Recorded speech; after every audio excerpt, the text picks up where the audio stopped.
Lecture 2: What 3 Things Can You Learn from a CEO Coach? Part 1. In the previous lecture, I mentioned that an excellent manager should be efficient and happy. However, in reality, achieving these 2 points is too difficult. I know a CEO who has a bad temper and often loses his temper during meetings. One day, he realized the huge destructive impact this had on the team and made a decision to change. He decided to stop scolding people during meetings and only provide constructive feedback. However, after only 1 week, he couldn't hold it in anymore and had a total outburst.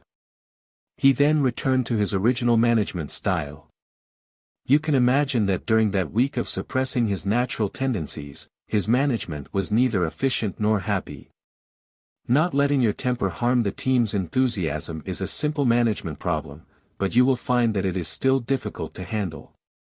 The correct answer is there, so why can't we do it? Sometimes the correct answer is not suitable for you, and sometimes there are problems with execution. This is the problem that executive coaches need to solve, and it is also the value that I bring. In this lecture, I will talk about my work as an executive coach, my perspective on problem solving, and how you can benefit from my course.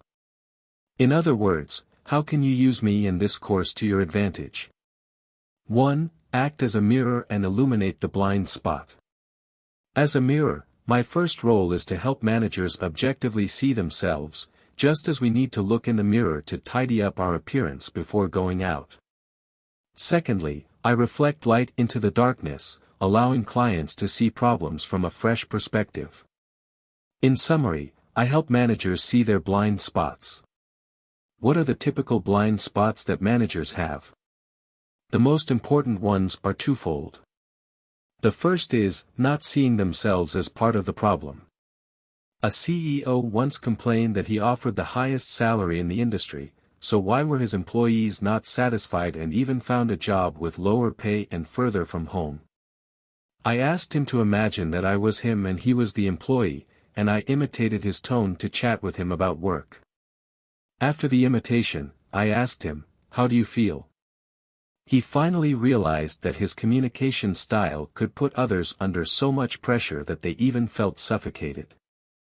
In this case, I used role reversal to make the manager aware of his contribution to the problem. Of course, the contribution is in quotation marks.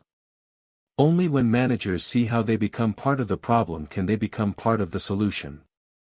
What is the second blind spot that managers often encounter? Let's look at another small case. A CEO approached me, hoping that I could help him with training to improve his employees' communication skills.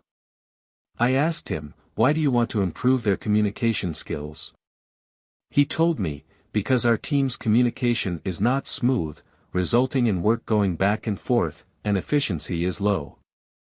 I continued to ask, "Do you want to improve the quality of your employees or solve the problem?" He asked, "Is there a difference?" I said, "Of course, these are 2 different issues. If the problem of work going back and forth is solved, do you still want to provide communication training for everyone?" He thought for a moment and said, "Of course not." Afterward, I spent 2 hours communicating with his team and determined a set of collaboration norms, which solved the problem. You see, what is the CEO's blind spot? He focused all his attention on finding a solution but never thought that he asked the wrong question in the first place. My job is to help managers separate the real problems to be solved, avoiding them from running on the wrong path.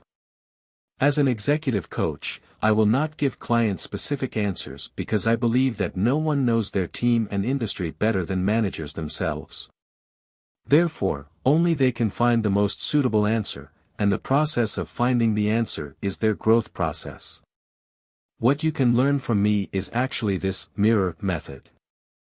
Before dealing with specific problems, you should reflect on whether you have asked the right question and how you are part of the problem.